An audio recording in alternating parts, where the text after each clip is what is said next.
wa ta'awanu 'alal birri wat taqwa, ya, yaitu berbuat baik, ya, saling tolong menolong dalam berbuat baik dan juga ketakwaan.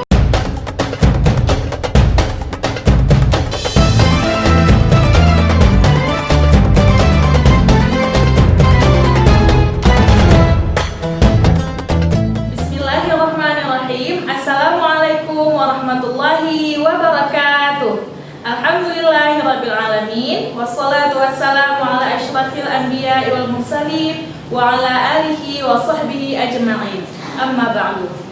Apa kabar anak-anak ibu semuanya? Semoga semakin hari semakin semangat, semakin baik, semakin terus memperbanyak hafalannya sambil memanfaatkan waktu untuk terus berada di rumah, ya. Baik anak-anak ibu, seperti biasa ketemu lagi dengan Bu Fani pada hari ini dalam pembelajaran PAI, yaitu pembelajaran Quran Hadis. Sebelum kita mulai pembelajaran kita, mari sama-sama kita buka kelas kita dengan ucapan istighfar 3 kali. Astaghfirullahaladzim alladzi la ilaha illa huwal hayyul qayyum wa atubu ilaih. Astaghfirullahaladzim alladzi la ilaha illa huwal hayyul qayyum wa atubu ilaih. Astaghfirullahaladzim alladzi la ilaha illa huwal hayyul qayyum wa atubu ilaih. Alhamdulillah, semoga dengan istighfar kita tadi memberkahi kegiatan kita hari ini, memudahkan kita untuk menerima ilmu yang Allah berikan kepada kita, insyaallah. Nah, anak-anak ibu, sebelum kita mulai, mari sama-sama kita buka dulu Quran surah Al-Maidah ayat 2. A'udzu billahi minasy syaithanir rajim. Bismillahirrahmanirrahim. Ya ayyuhalladzina amanu la tuhillu sya'airallah la tuhillu sya'airallahi walasy-syahrul haram walal hadiya walal qalaid wala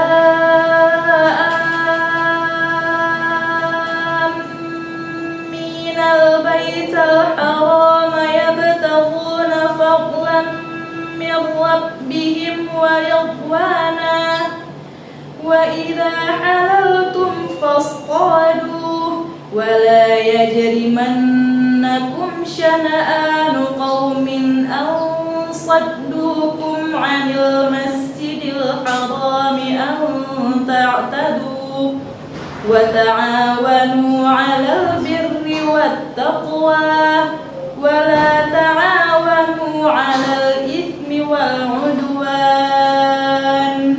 wattaqullah innallaha syadidul 'iqab. Yang artinya, wahai orang-orang yang beriman, janganlah kamu melanggar syiar-syiar kesucian Allah dan jangan melanggar kehormatan bulan-bulan haram. Jangan mengganggu hadiyu atau hewan-hewan kurban dan qalaid, hewan-hewan kurban yang diberi tanda. Dan jangan pula mengganggu orang-orang yang mengunjungi Baitul Haram.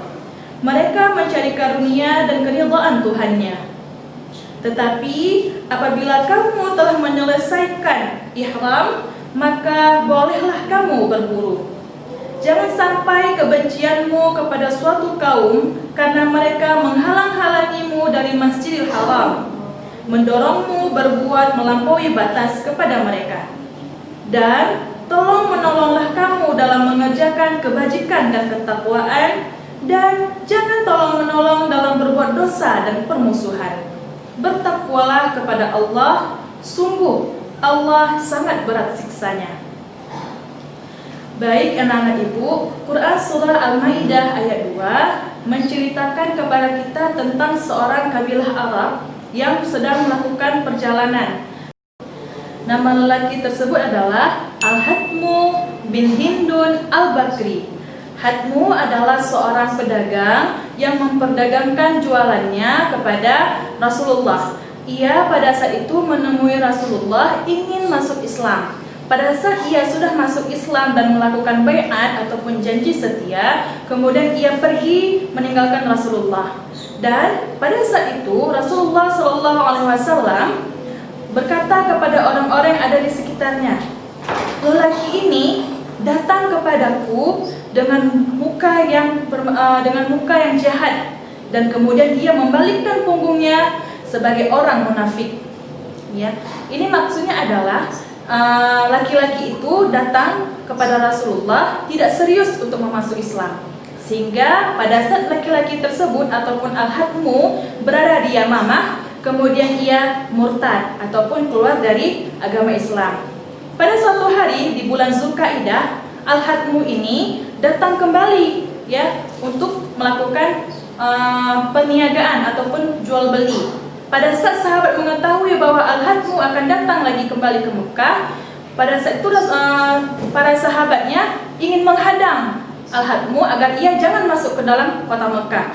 Namun pada saat itu Allah turunkan ayat ini. Allah mengharamkan untuk melakukan peperangan di bulan Zulkaidah yang merupakan salah satu bulan haram. Kemudian dalam Quran Surah Al-Ma'idah ayat 2 ini juga Allah melarang untuk menghalang-halangi orang dalam berbuat suatu perniagaan. Artinya di bulan haram orang-orang boleh melakukan perdagangan ya. Sehingga pada saat turunnya ayat ini Rasulullah pun menghadang para sahabatnya untuk tidak melakukan hal yang melampaui batas. Dan dalam ayat ini juga dijelaskan bahwa sesungguhnya kita diperintahkan oleh Allah untuk terus berbuat kebaikan, saling tolong-menolong dalam berbuat baik dan juga ketakwaan kepada Allah. Namun jangan tolong-menolong dalam berbuat dosa dan kemungkaran ya. Baik anak-anak ibu, berdasarkan ayat yang kita baca pada hari ini ya, insyaallah hari ini Quran hadis kita akan belajar tentang kandungan yang terdapat dalam Quran Surah Al-Ma'idah ayat 2. Dari pembelajaran hari ini, ibu mengharapkan anak-anak ibu bisa membaca Quran Surah Al-Ma'idah ayat 2 dan mengetahui kandungan yang terdapat dalam Quran Surah Al-Ma'idah ayat 2. Dan dari pembelajaran hari ini, ibu berharap anak-anak ibu bisa menyebutkan dan menjelaskan sikap-sikap yang sesuai dengan Quran Surah Al-Ma'idah ayat 2. Baik anak-anak ibu, dalam Quran Surah Al-Ma'idah ada penggalan ayat wa ta'awanu 'alal birri wat taqwa wa la ta'awanu 'alal itsmi wal 'udwan, yang artinya tolong menolonglah kamu dalam berbuat kebaikan dan juga ketakwaan, dan janganlah kamu tolong menolong dalam berbuat dosa dan juga permusuhan. Nah, dalam penggalan ayat ini ada sikap yang ditunjukkan oleh Allah, yaitu ta'awun, yaitu saling tolong menolong. Ada dua ta'awun yang dijelaskan dalam penggalan ayat ini, yaitu saling tolong menolong dalam berbuat kebaikan dan saling tolong menolong dalam kejahatan. Mana yang diperintahkan oleh Allah? Benar, yang diperintahkan adalah berbuat baik dalam kebaikan. Wa ta'awanu 'alal birri wat taqwa, ya, yaitu berbuat baik, ya, saling tolong menolong dalam berbuat baik dan juga ketakwaan. Dan Allah tidak menganjurkan kita untuk melakukan saling tolong menolong dalam berbuat dosa dan permusuhan. Kenapa? Karena berbuat baik akan Allah balas dengan surga, sedangkan berbuat jahat akan Allah balas dengan neraka. Ya, mana yang mau kita capai, surga atau neraka?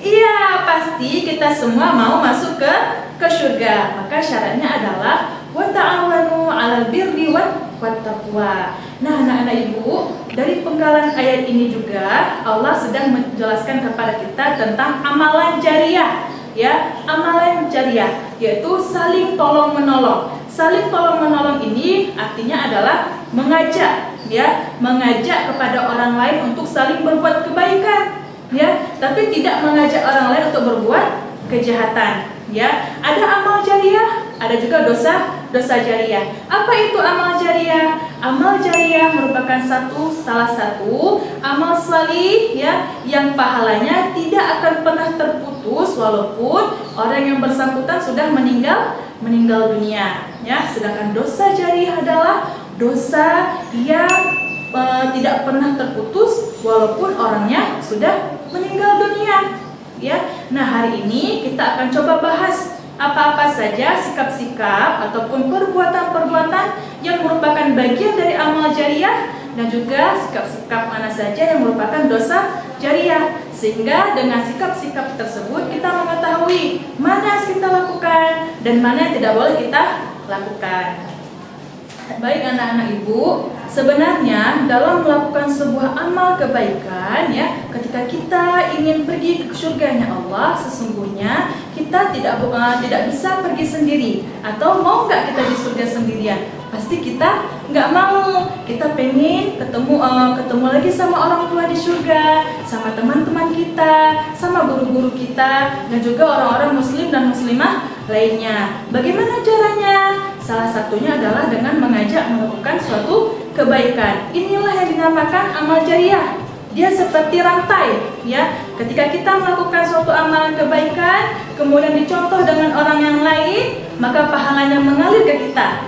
Kemudian orang yang mencontoh tadi dicontoh lagi oleh orang yang lain, maka amal itu terus mengalir. Dia seperti rantai. Makanya ketika kita melakukan kebaikan, usahakanlah kebaikan yang kita lakukan bisa bermanfaat bagi orang lain. Sebagaimana sabda Rasulullah, sebaik-baik seorang muslim adalah yang bermanfaat bagi muslim lainnya. Ya, baik, sekarang coba perhatikan gambar ini. Ya. Ada yang tahu ini gambar apa? Benar, ini adalah gambar warga yang sedang gotong royong, ya. Nah, coba lihat di sini. Yang namanya gotong royong merupakan sebuah pekerjaan ataupun kegiatan yang dilakukan antara satu orang dengan yang lainnya dengan tujuan untuk keindahan lingkungan di sekitar, ya kan? Bersih-bersih, ya kan? Ini semua bagian dari gotong royong. Nah, apa amal jariah yang bisa kita lihat di sini?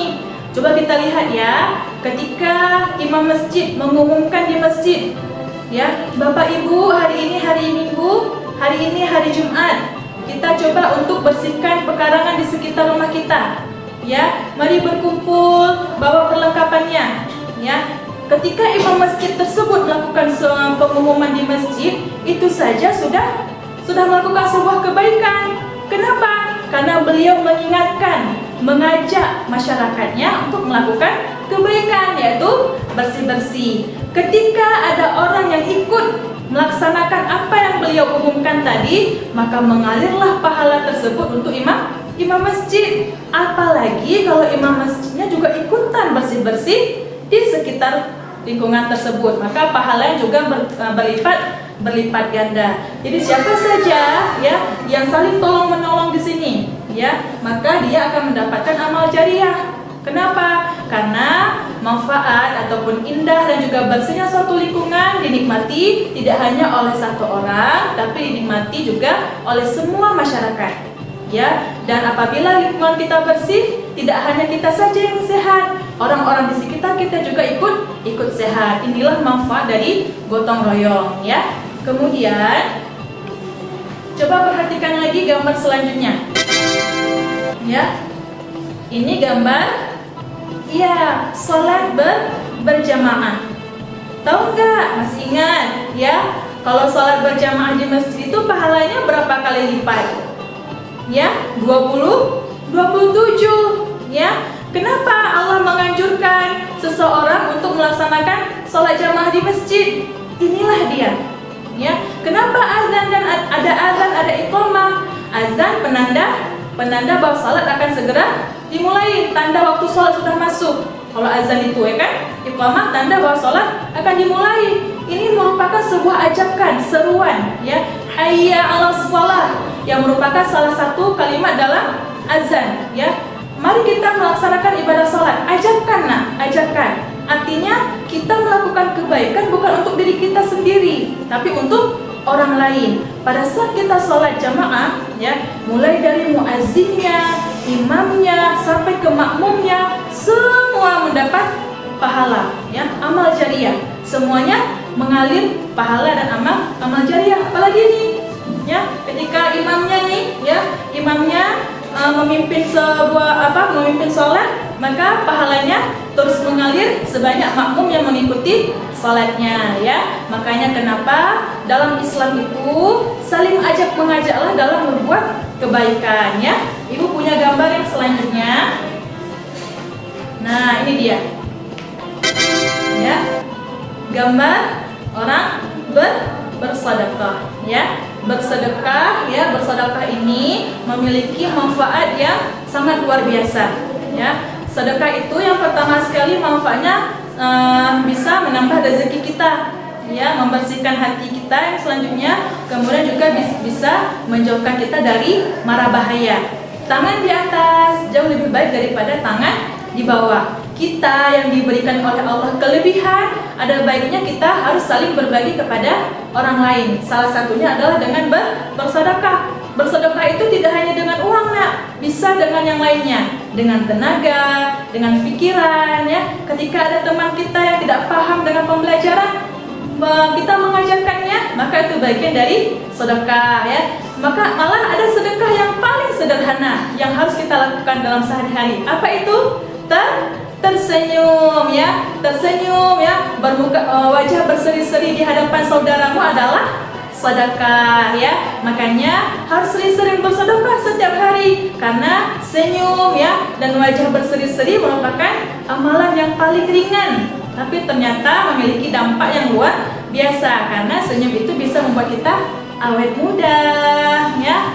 Nah ini dia sedekah ya. Sedekah ini tidak hanya kita lakukan kepada orang yang tidak mampu saja, bisa juga kita lakukan sedekah ini untuk masjid, pembangunan masjid ya. Sebanyak apapun orang yang melaksanakan amalan sholat di masjid tersebut, maka sebanyak itu pula amalan pahala itu terus mengalir untuk kita.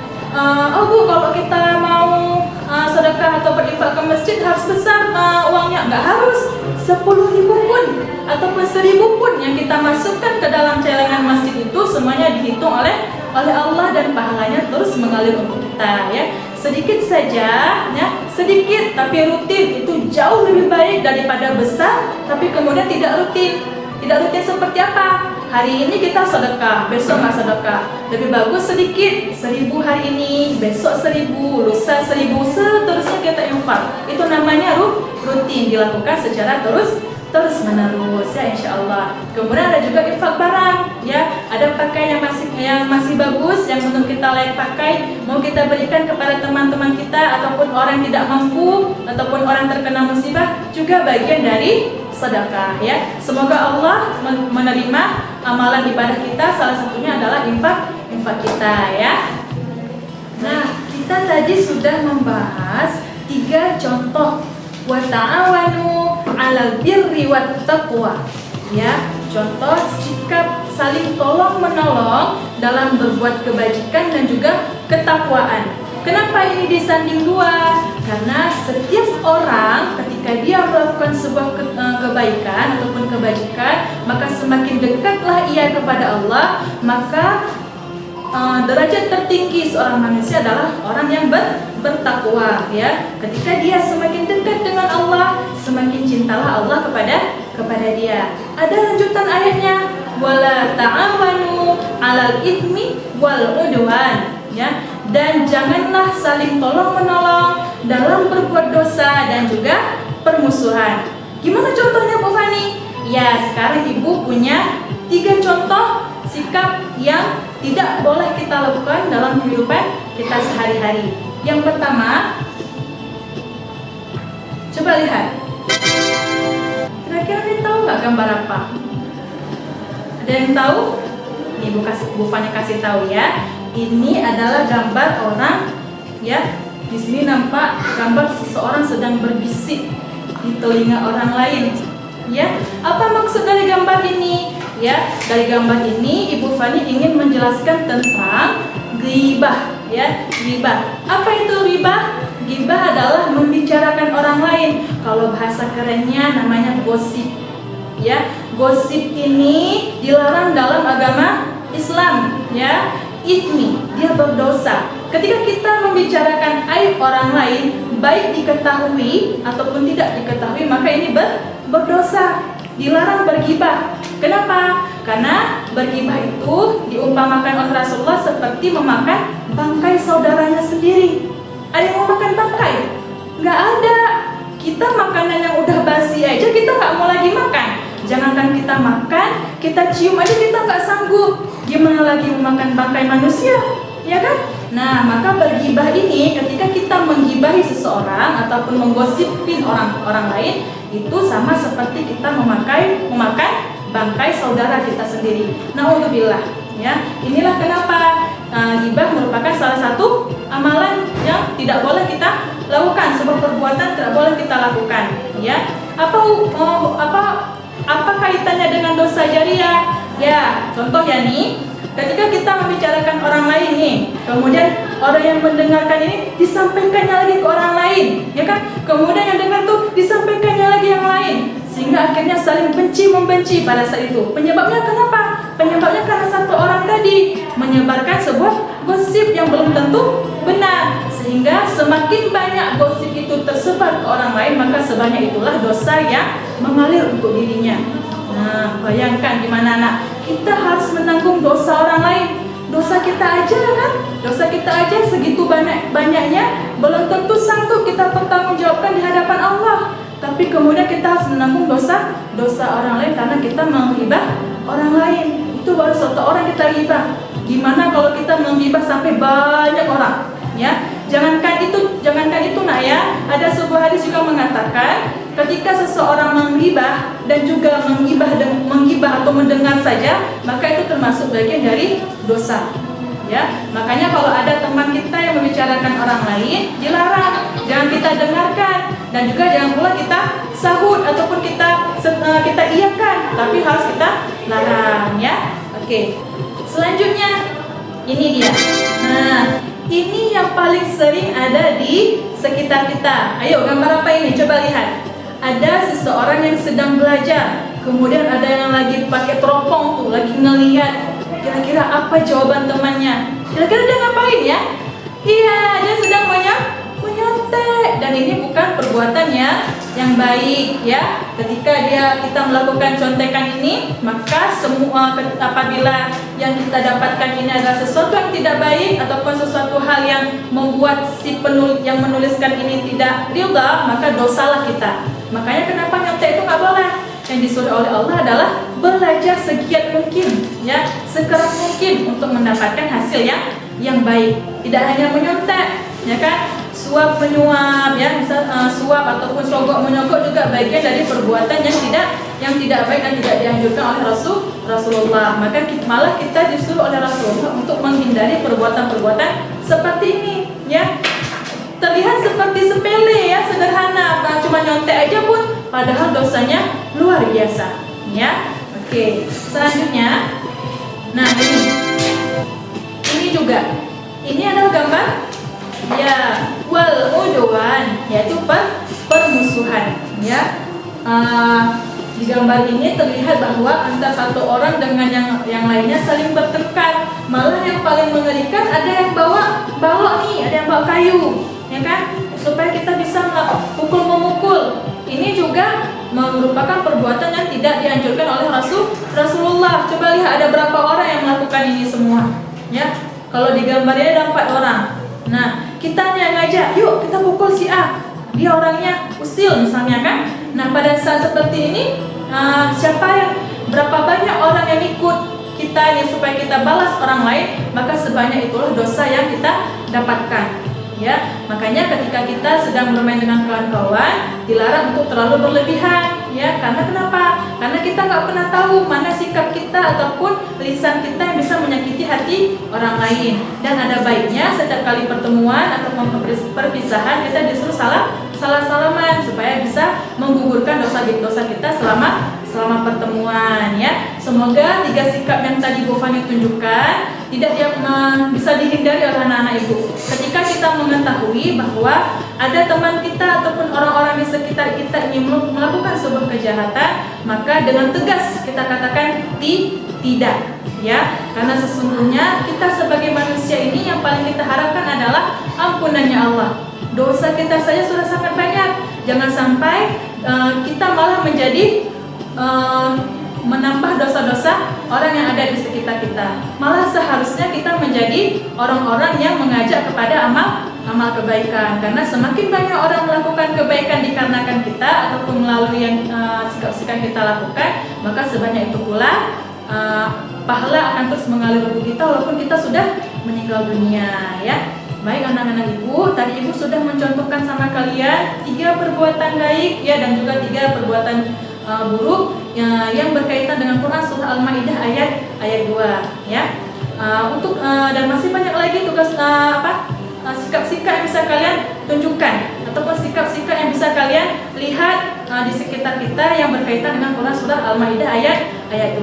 Untuk memperkuat pemahaman anak-anak ibu akan memberikan tugasnya adalah ibu minta anak-anak ibu silahkan coba menyebutkan 5 sikap yang sesuai dengan Quran surah Al-Maidah, yaitu saling tolong-menolong dalam berbuat kebaikan dan juga ketakwaan yang sudah Ananda lakukan, ya. Nah, silahkan tuliskan 5 contoh tersebut di buku tulisnya masing-masing, ya.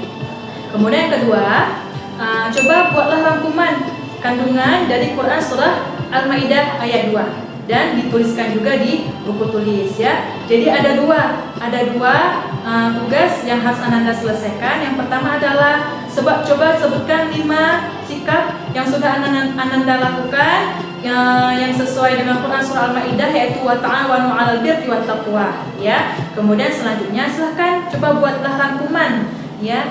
Buatlah rangkuman yang menjelaskan tentang Quran surah Al-Maidah ayat 2 yang sudah Bu Fani sampaikan tadi, ya. Baik anak-anak ibu, dari pembelajaran hari ini kita sudah belajar bahwa sikap tolong-menolong sendiri sudah Allah perintahkan kepada kita. Salah satunya dari Quran surah Al-Maidah ayat 2, bahwa tolong-menolonglah dalam berbuat kebaikan. Kita disuruh oleh Allah untuk saling mengajak, saling tolong-menolong, baik tolong-menolong dalam melalui nasihat, baik tolong-menolong dalam perbuatan, ya. Tapi jangan tolong-menolong dalam berbuat dosa ataupun permusuhan, ya. Karena setiap amalan yang kita lakukan suatu saat akan kita pertanggungjawabkan di hadapan Allah. Semoga dengan tolong-menolong dalam berbuat kebaikan yang kita lakukan ini akan menjadikan kita sebagai hambanya yang paling dicintainya, ya. Makanya pada saat ada orang yang berbuat keburukan kepada kita tidak dianjurkan untuk membalas. Malah Rasulullah SAW menganjurkan kepada kita untuk membalas setiap keburukan dengan kebaikan. Salah satunya adalah dengan cara mendoakannya, ya. Hadis Rasulullah SAW bahwa ketika seorang hamba berdoa untuk kebaikan saudaranya, maka sesungguhnya doanya itu akan kembali untuk dirinya, ya. Makanya tidak ada 2 yang kita dapatkan pada saat kita mendoakan saudara kita, ya kan. Insya Allah dengan doa kita kemudian orang yang kita doakan mendapatkan keberkahan ataupun mendapatkan manfaat dari doa kita, dan kita pun sebagai yang berdoa mendapat manfaat atas doa kita. Subhanallah, kan? Nah, artinya apa? Ketika kita mendoakan orang lain, bukan cuma untuk orang itu saja manfaat doanya, untuk kita juga didoakan kembali oleh para malaikat, ya. Maka anak-anak ibu, mari kita mulai hari ini fastabiqul khairat, ya, berlomba-lomba dalam berbuat kebaikan. Walaupun kita hari ini terbatas sekali berada di luar keluar rumah ataupun cuma bisa ada di rumah, banyak sekali kebaikan-kebaikan yang bisa kita perbuat, yang bisa dicontohkan oleh orang-orang yang ada di sekitar kita. Karena kita berharap suatu saat pada saat hari kiamat kita bisa berkumpul lagi dengan Umi dan Abi dan juga adik-adik kita yang paling utama kan Ada nggak kira-kira dari kita yang kamu lagi berkumpul dengan Umi Abi nanti waktu di surga? Kan nggak ada. Semuanya pasti mau kita bisa berkumpul lagi di akhirat nanti di dalam surganya Allah, sebagaimana Allah kumpulkan kita di dunia, ya. Maka mari sama-sama kita berdoa, semoga Allah lembutkan hati kita, Allah ringankan anggota tubuh kita untuk terus melakukan amal kebaikan yang bermanfaat untuk orang-orang di sekitar kita, sehingga kita nantinya bisa menjadi orang yang paling dekat dengan Allah, dicintai oleh Allah dan juga dicintai oleh Rasulullah SAW. Baik anak-anak ibu rasa cukup sampai di sini dulu pertemuan kita. Semoga apa-apa yang ibu sampaikan hari ini bermanfaat untuk anak-anak ibu dan bermanfaat juga untuk Ibu Fani selaku yang menyampaikannya, ya. Kita tutup pertemuan kita dengan ucapan hamdalah, alhamdulillahirabbil alamin, dan doa penutup majelis, subhanakallahumma wa bihamdika asyhadu an la ilaha illa anta astaghfiruka wa atubu ilaik. Mohon maaf atas segala kekurangan. Assalamualaikum warahmatullahi wabarakatuh.